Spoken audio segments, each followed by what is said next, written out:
আজকে ফিজিক্সের একটা নিউমেরিক্যালস করব, যে নিউমেরিক্যালসটা এএনএম জিএনএম এর প্রিভিয়াস ইয়ারে পড়েছে।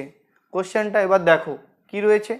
2 কেজি পরিমাণ জলের তাপমাত্রা 10 ডিগ্রি সেলসিয়াস বাড়াতে যে পরিমাণ তাপশক্তি প্রয়োজন তা হলো, চারটা অপশান রয়েছে।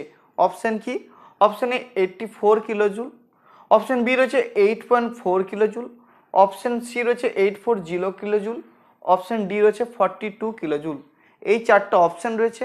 আরও একটা ডাটা সাপ্লাই রয়েছে যেটা সি মানে আপেক্ষিক তাপ 4200 জুল পার কেজি কেলভিন।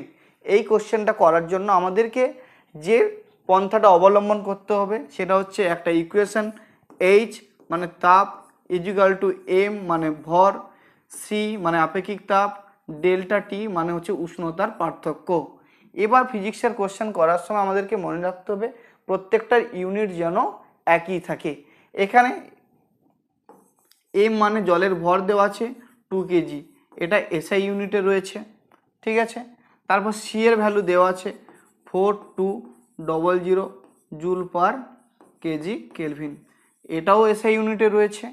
এবার ডেল্টা টি কত রয়েছে? 10 ডিগ্রি সেলসিয়াস। এবার সকলের মনে হতে পারে স্যার ডিগ্রি সেলসিয়াস তো সিজিএস এর ইউনিট, কিন্তু একটা কথা মনে রাখতে হবে উষ্ণতার পার্থক্য ডিগ্রি সেলসিয়াস আর কেলভিনের ক্ষেত্রে কিন্তু একই, ঠিক আছে।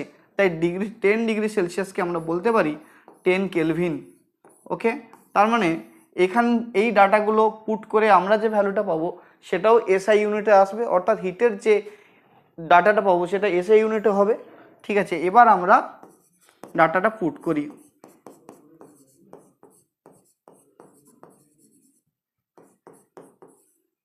হিটের এসআই ইউনিট কি? জুল।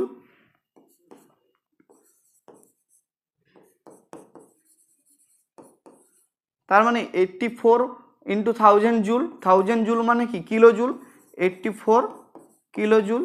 এই অপশানটা কোথায় রয়েছে? এই অপশানটা রয়েছে অপশান এ তে। তার মানে এই কোশ্চেনের সঠিক উত্তর হচ্ছে অপশান এ।